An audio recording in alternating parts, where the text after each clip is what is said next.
Shivaji versus ఆంగ్లేయులు. మరోవైపు ఔరంగజేబు రాజ్యం సామంతరాజు మీర్జారాజు జైసింగ్ మనవాడే శివభక్తుడే, కానీ మొఘలు బాదుషా సమంతుడే శివాజీకి వ్యతిరేకంగా పావు తిప్పి 1,00,000 సైన్యంతో దాడి చేసినప్పుడు ఎటువంటి భయానికి లోనవ్వకుండా జైసింగ్ తో పోరు సలపకుండా చర్చించాడు. చర్చలో పాల్గొన్నాడు. ఈ సమావేశాన్ని ప్రత్యక్షంగా చూసిన ఒక ఇటాలియన్ గవర్నర్ నెపోలియన్ మంచ్ అనే వ్యక్తి ఏమన్నారంటే, ఆ శిబిరంలో వాళ్ళ మధ్య చర్చ జరుగుతున్నప్పుడు ఛత్రపతి శివాజీ చాలా ప్రశాంతంగా ఆ శిబిరంలో నన్ను ఫిరంగుల గురించి, మందుగుండ్ల గురించి, తయారీ గురించి అడిగి తెలుసుకుంటూ ఉన్నాడు. 1,00,000 మంది దండయాత్ర చేసినా ఆయన భయానికి గురి కాలేదు. చాలా మంది రాజులను చూశాను, చక్రవర్తులను చూశాను, కానీ నిర్భీతి గల ఒక నిజమైన నాయకుడిని కలవడం చరిత్రలోనే మొదటిసారి అంటాడు గన్నర్ నికోలియన్ మంచ్. మొఘలు రాజధాని ఆగ్రాలో శివాజీని దగా చేసి అతన్ని వధిద్దామని కుట్ర పన్నినప్పుడు కూడా దృఢ సంకల్పంతో పండ్లబుట్టలో కూర్చుని పారిపోయిన సంఘటన మనం మర్చిపోకూడదు. అందరినీ ఆశ్చర్యానికి గురి చేసిన సంఘటన అది. ఛత్రపతి శివాజీకి 1,00,000కు పైగా గుర్రాలున్న అశ్వదళం సంపాదించాడు. వాటిని తనిఖీ చేస్తుంటే ఒక అధికారి ఒక గుర్రం కుంటిదైపోయిందని, దాన్ని అమ్మేందుకు అనుమతి కావాలని కోరితే శివాజీ అనుమతించాడు. కొద్ది నెలల తర్వాత శివాజీ ఒకసారి అధికారులను కలిసి, ఆ గుర్రాన్ని అమ్మేశావా అని గుర్తు చేసి, ఆ డబ్బు మొత్తం ప్రభుత్వ ఖాతాలో జమ చేశావా అని ప్రశ్నించడం వెనుక శివాజీలో ఉండే ఆర్థిక క్రమశిక్షణ, నిజాయితీని తెలియజేస్తుంది. అంతేకాకుండా విదేశాల నుండి దిగుమతి చేసుకునే ప్రతి వస్తువు పైన నిఘా ఉండేది. మన దేశంలోని వినియోగదారులు, మన దేశంలోని వ్యాపారులు, మన దేశంలోని ఉత్పత్తిదారుల ప్రయోజనాలను కాపాడడంలో ముందు వరుసలో ఉండేవాడు శివాజీ. ఒక్కసారి గోవా నుంచి వచ్చిన పోర్చుగల్ వ్యాపారస్తులు తాము తెచ్చిన ఉప్పును తక్కువ ధరకే స్థానిక మార్కెట్లో అమ్ముతున్నప్పుడు ఆ విషయం తెలిసి తక్షణమే ఆ ఉప్పుపై దిగుమతి సుంకం విధించి లోకల్ గా మన ఉప్పు తయారీదారులకు రక్షణ కలిగించిన స్వదేశీ భావన ప్రేరకుడు శివాజీ.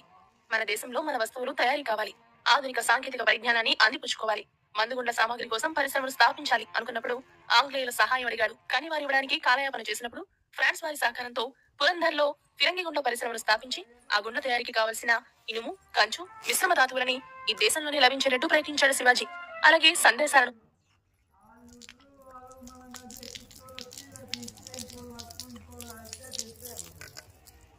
సూచనలను వేగంగా పంపడం కోసం, యుద్ధంలో ప్రతిభా పాఠవాళ్లను చూపించడం కోసం కావలసినటువంటి గుర్రాలను ఎన్నుకుని కొన్ని గుర్రాలను అరబ్ నుంచి తెప్పించి వాటి సంతతిని ఇక్కడే పెంపొందించేందుకు కృషి చేసి ప్రత్యేక కేంద్రాలు ఏర్పాటు చేసి తన జీవిత చరమాంకంలో 50,000 గుర్రాలపై శ్రద్ధ పెట్టి పోషించాడు.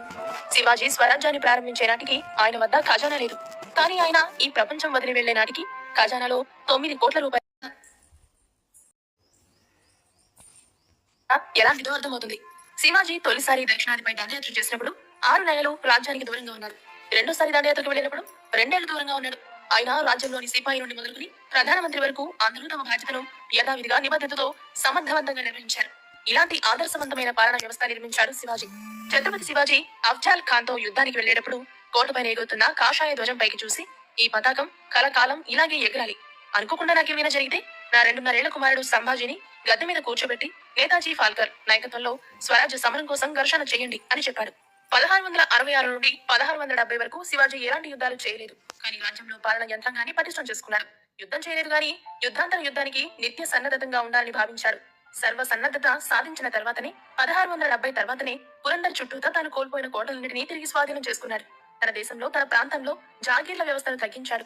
రైతులతో పలు రకాల పంటలు వేయండి ప్రోత్సహించాడు. ఒకే పంట వేస్తే పంట దిగుబడి తగ్గుతుందని శివాజీ గుర్తించి భూ సారాన్ని కాపాడేందుకు ఆరోగ్యకరమైన పంట విధానం కోసం పంట మార్పిడి పద్ధతిని ప్రోత్సహించాడు. గురువుల వద్ద, తల్లి వద్ద నేర్చుకున్న విలువల ఆధారంగా పరిపాలన చేశాడు శివాజీ. ఒకరోజు పూణే జిల్లాలోని ఒక గ్రామ పెద్ద మహిళల పట్ల అసభ్యంగా వ్యవహరించినందుకు నిజానిజాలు తెలుసుకుని ఆయన 2 చేతులు నరికివేయమని ఆదేశాలు జారీ చేసి ఎటువంటి పక్షపాతాన్ని చూపక న్యాయాన్ని ప్రదర్శించిన వాడు ఛత్రపతి శివాజీ. ఈ దేశానికి శత్రువులెవరు, ఈ దేశానికి మిత్రులెవరు అని ఆచితూచి వ్యవహరించడం నాయకత్వ లక్షణం. అదే చేశాడు శివాజీ.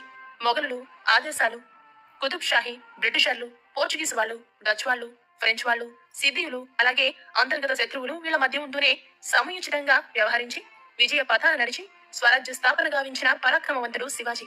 ఒకరోజు ఆంగ్లేయులు ఉత్సవ్కి అనే ఒక దౌత్యాధికారిని శివాజీ వద్దకు పంపుతూ ఏమన్నారంటే, శివాజీతో వ్యవహారం నడిపినప్పుడు అత్యంత జాగ్రత్తగా, మెలకువగా ఉండాలని. ఈ తూర్పు ప్రాంతాల్లో ఉన్న రాజులందరిలోనూ అత్యధిక రాజకీయ చాతుర్యం కలిగిన ఒకే ఒక వ్యక్తి శివాజీ మాత్రమే అని జాగ్రత్తలు చెప్పి పంపారు. కేవలం మన భారతదేశంలోనే కాదు, శివాజీకి ఆసియా నలుమూలలా ఎన్నో సంబంధాలున్నాయి. వారందరూ శివాజీ అంటే తస్మాత్ జాగ్రత్త అనే విధంగా నడుచుకునేవారు. శివాజీ అంటే వారికి ఎందుకంత భయం? అంతర్జాతీయంగా కూడా శివాజీ ఎలా సంబంధాలు ఏర్పరచుకోగలిగాడు? శివాజీ రాజ్యంలోని కరెన్సీకి ప్రత్యేకత ఉంది. అదేంటి? ఈ విషయాలని తెలుసుకోవడానికి స్టే ట్యూన్డ్.